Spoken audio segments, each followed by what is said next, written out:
Сүлеймен патша өлместің суын алдырып ішкісі келді.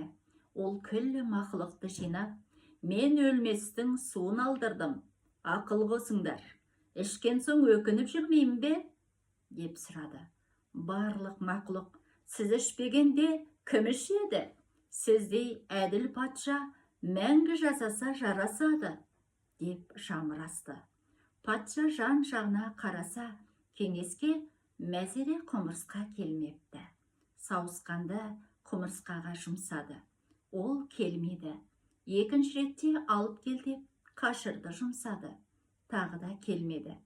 Үшінші жолы ит барғанда бірге ілесіп келді.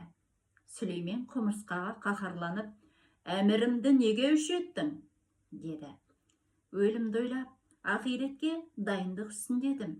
Әміріңізді естімей қалдық, деді. Сауысқан айтпады ма? Сауысқан Зәкәрияны залымдарға ұстап берген, сол үшін оған сенбедім. Қашырды неге тыңдамадың? Ол Ыбырайымды отқа жаққанда жау жағына өтіп кеткен, оған да сенбедім. Ал ит әлімсақтан адамның досы, айнымас серігі, оған сендім, деді. Сүлеймен құмырсқаның тапқырлығына риза болды. Оған өлместің суын көрсетіп, мынаған не айтасың? Деді. Тілімді алсам, ішпе. Неге? Менің мәңгі жасайтынымды қызғанасың ба? Бәрі іштеп жатыр. Қызғаныштан Құдай сақтасын. Алланың бергенін сайтан ғана қызғанады. Бірақ мынаны ескергейсің. Мәңгілік Құдайға жарасқан. Алламен таласу пендеге қол емес. Ажал момын құлды Аллаға жалғайтын алтын көпір деген.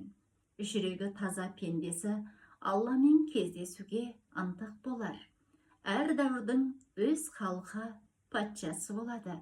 Заманы бөлек ұрпақпен әңгіме жараспас. Қатарынан қалған соң қадірін қашады, деді.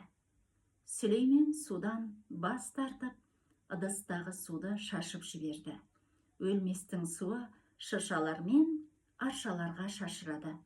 Олар осыдан бастап мәңгі жасыл ағашқа айналды.